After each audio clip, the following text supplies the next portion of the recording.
you fortified students, staff, alumni, and community alike. Welcome back to another uplifting episode of Healthy Habits. My name is Michael Serpell, and this week we will be discussing the importance of good health and hygiene habits and how these practices help prevent the spread of COVID-19 and other harmful illnesses. Our subjects today are both registered nurses who completed their degrees at RMIT and are currently on the front line in our Victorian hospitals, bravely fighting against the debilitating coronavirus.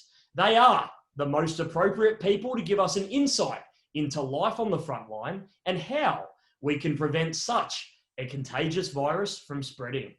We've fittingly chosen the most iconic sisterly duo we could find. So step aside, Mary Kate and Ashley Olsen, Kim, Courtney and Khloe Kardashian, Venus and Serena Williams, and don't forget Anna and Elsa from Frozen. You don't compare to our extraordinary nursing pair, Tessa and Roslyn Bruno. Welcome to Healthy Habits today, Tessa and Roslyn. Hi, guys. Thank you for joining us today. Now, you've both successfully completed degrees at RMIT. Firstly, congratulations. Thank you. Thanks. Tell us about your nursing studies and what made you choose a career in nursing, and which sister inspired who? So we both completed our degrees in 2015 at RMIT, and originally I always wanted to be a nurse. I think a lot of people say that you are a nurse or you're not a nurse. So I've always had like the temperament for a nurse apparently. So thought that was a career that I want to get into, and seeing family members in hospital, I'm like, yeah, I can do this job. So I was like, I'll become a nurse. Roslyn originally didn't want to be a nurse. So initially I wanted to be a paramedic, but long story short, didn't get the ATAR, didn't get selected. So RMIT nursing was my next best option. Always been a helpful, caring person. So I figured why not do good and help people that are at their most vulnerable time. That's a most compelling way to get into a career. That is absolutely fantastic. And looks like you both are pretty close. Obviously, as all siblings, you have a little bit of niggles here and there. But of course, whenever you would occasionally fight or someone would fall over, graze their knee, would the other one help nurse you back to health? Yeah, funny fact is when we were younger, we live in a court. So we used to have like a cardboard box full of like medical supplies. When we'd ride our bikes and stuff, someone would fall off and they'd come to the cardboard box for medical treatment. And we'd like put Band-Aids on their knees and like go call their mums or whatever to come and look after them or to come and collect them from our cardboard box.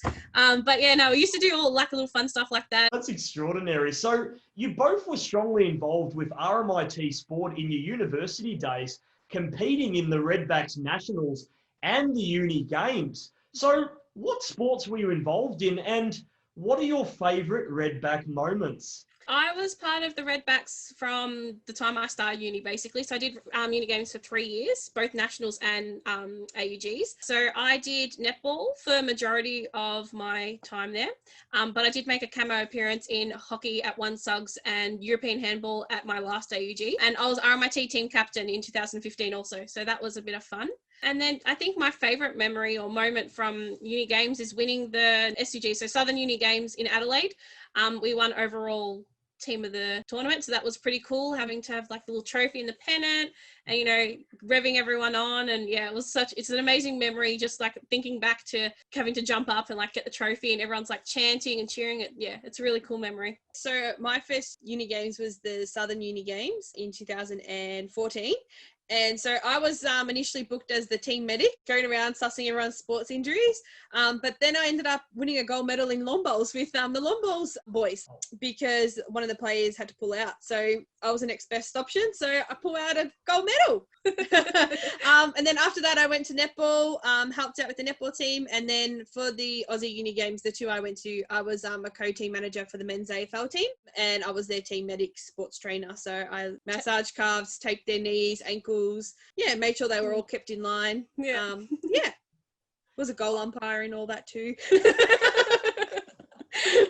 I was also going to say, studying nursing whilst playing sports is definitely a good way to gain experience for your line of work, having to stretcher off teammates, providing in-game painkillers, and yeah, you might have given out the occasional massage to some of your sore and sorry players as well. Yeah, I think some of the funnier things is like with our local netball, there's a lot of juniors and some of the mums knew that we both were nurses. So like a kid would fall on the floor and all you hear is, oh my God, where are the Bruno twins? And we're just like, we're still studying. What do you want? What are your current roles in the healthcare sector? I believe you both are working at different hospitals, as we can see by the different uniforms. They're not home and away uniforms, they are different uniforms. Was that the parents' decision or was that your own personal choice to do that? I think it's our personal choices. I mean, we've been in the same classes throughout high school, primary school, uni, kinder. So I think we were kind of like, we need to kind of go separate ways. At the minute, I'm working at the Northern Hospital in Epping and I'm a clinical nurse specialist in reconstructive plastics, but I work on an orthopedics and plastics ward at the Northern. So I work at St. Vinny's Private. I am also a clinical nurse specialist. I do a week in adult orthopedics and then a week on the kids ward. So I do pediatric nursing too. Who's got the better hospital? So it depends. So based on nursing skill, I think I do a lot more per se because it's public and, you know, you've got to kind of fend for yourself a little bit more, but Rosalind's a little bit more sheltered, as I like to say. I definitely don't think that's true. Both organisations we're a part of excel in that area, so we're lucky to be a part of both. Yeah. I imagine the cultures both there are really, really great as well. Yeah, 100%. That's the whole reason why you stay in a place, I guess, for so long, especially with nursing.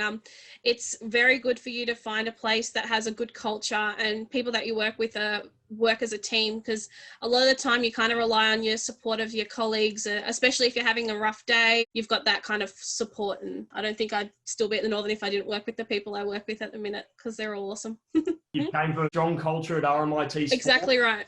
And yeah. you've jumped into another fantastic one, which is very heartening to hear from both of you. So describe your experiences working in the COVID ward, dealing with COVID patients, and how careful do you actually have to be with your own personal hygiene in these situations? I spent 4 weeks on a COVID unit. So pretty much at work, we had 2 floors. I was on just one, and it's a locked ward. So you've got your double doors and, you know, it was really strict in the policies of going in and out. We had a donning and doffing, as we called it. So donning is popping all the gear on, and then a doffing station, which is taking everything off. And it was a strict routine that we developed over the course of the time we looked after these patients. So donning would include popping on like a little surgical hat, goggles. We had our N95 masks, which are the approved COVID masks. We had a gown and we had booties, and then finished off with a face shield. So we kind of looked like little Martians when we walked in. We had to write our names across our gowns because, you know, honestly, we all looked the same. You couldn't tell us apart.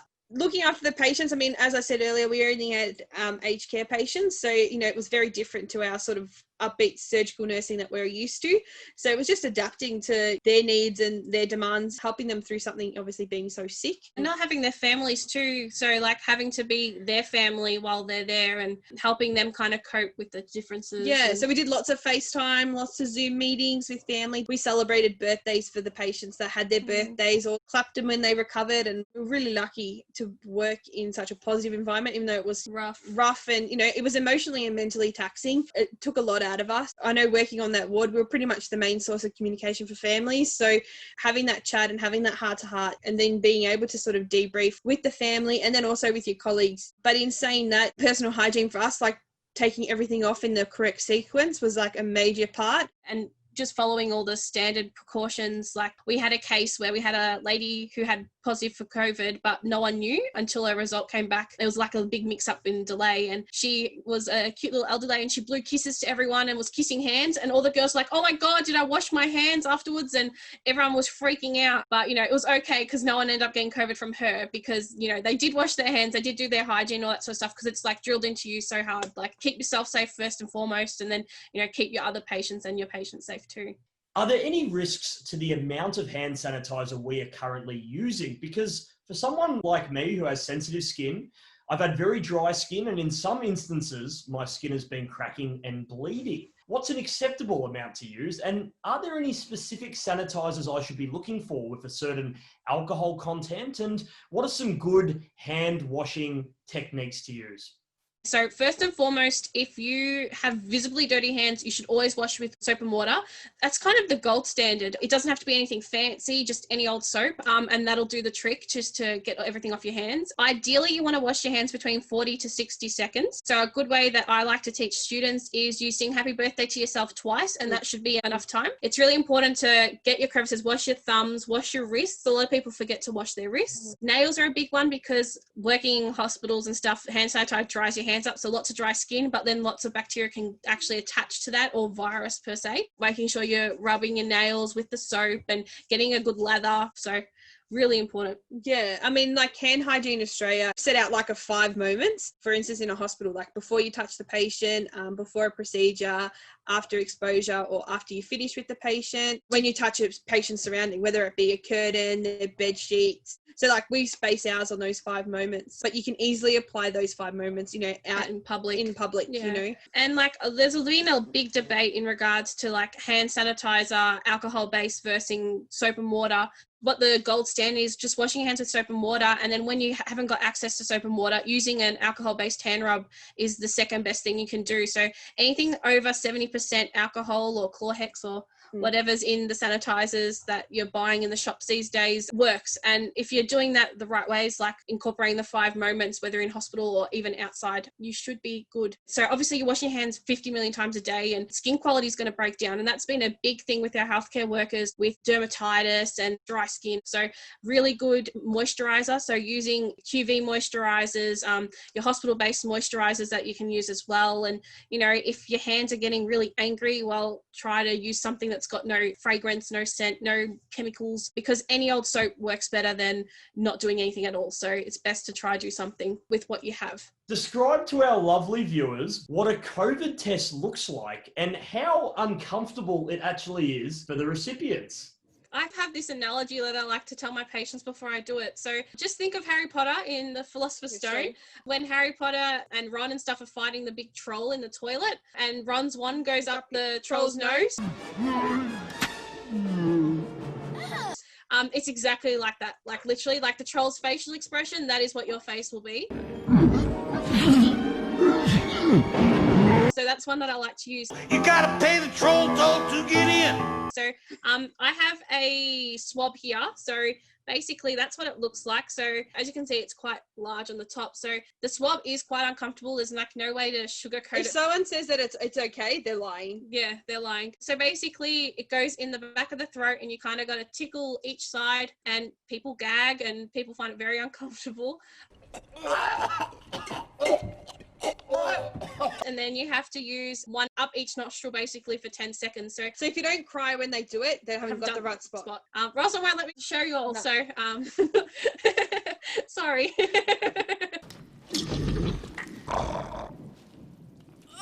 What are the most significant things that students can do to reduce the spread of the virus? You mentioned washing your hands. That would probably be one of the biggest priorities. Yeah, 100%.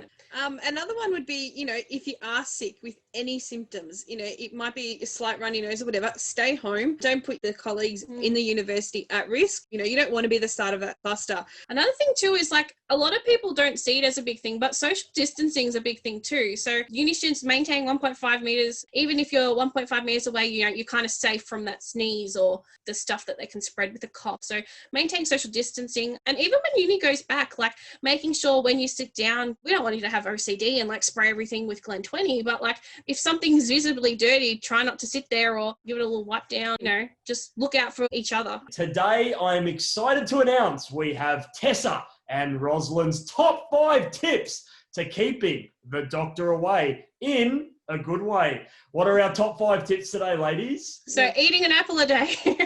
No, our first one is sleep. So getting enough sleep is really beneficial for you, and sleeping for however long that you need to is going to restart you and refresh you. Number 2, so socializing and checking up on everyone. Socializing is really important. It keeps you sane. It's building those relationships as well, which are really important. You know, you want to be the best person you can be. Number 3 is self-care. So looking after you, that's, I think, really important. So having those moments to take out and have a bath and just relax or do some coloring in, as you can see, or painting, arts and crafts, or playing sports, or going for a run, those kind of things. So really something that kind of grounds you and resets you with everything else that's going on. And number 4, if you notice something that's unusual within yourself, go seek help, go to a doctor. I mean, obviously since this pandemic started, doctor visits are significantly reduced, but you need to make sure that you are seeking help and you are getting advice for anything that you are worried or concerned about. Boys and girls, because boys tend to not go and seek medical help or assistance because, you're all tough. No one should be ashamed to go and ask for help or get something checked out. Number 5, everything in moderation. There's good things and bad things. So if you want to have a cigarette, you have a cigarette. You want to have a drink, you have a drink. You want to eat lots of crap, go for it. But everything in moderation. So that's the key, I think, to being healthy and, good. As you both mentioned from the very top, an apple doesn't hurt either. So exactly right. very, very good tips there. So Tessa and Roslyn, where can our flourishing viewers find information and really good resources if they have any further questions about the topics we discussed today? The main thing is if you've got any questions, seek out your healthcare professionals. What we're recommending for everyone is to check out the Department of Health and Human Services. That website has lots and lots of information, not just on COVID, but like on general practices as well that can benefit everyone. Another one is the Hand Hygiene Australia page, which will give you access to certain products or recommendations from studies that are proved as like the gold standard. And then mental health has been a big one over the last few weeks and months with the restrictions and stuff. So reaching out to Lifeline on 13 11 14 or Beyond Blue as well. No one should be ashamed about wanting help in any regard. And I think, as you both mentioned, those mental health lines do actually have a COVID hotline as well. Yeah, 100%. If you want to talk specifically about what you're experiencing, because remember, you're not the only one going through this as well. Exactly right. 9 times out of 10, it's going to be someone exactly the same position as you. And, no use keeping it to yourself and feeling even more horrible. And is there a final message you'd like to leave with our viewers today? I think our final message would be stay safe, wear a mask, socially distance, help us help you. You don't want to be in the hospital with us looking after you on a ventilator because we wouldn't have no idea what to do. Thank you so much for your time today, Tessa and Roslyn. Stay safe, happy and healthy during this period of time. And forget about Kermit the Frog and Miss Piggy because you're the most iconic duo of all time. Thank you very much, ladies. Thank you. Thanks, guys. Remember, you can find all of our new episodes of Healthy Habits via the RMIT Sports website, the RMIT Sports Instagram page at RMIT Sports, and be sure to click the subscribe button on our YouTube channel as well. Thank you for watching. We'll see you next time on Healthy Habits.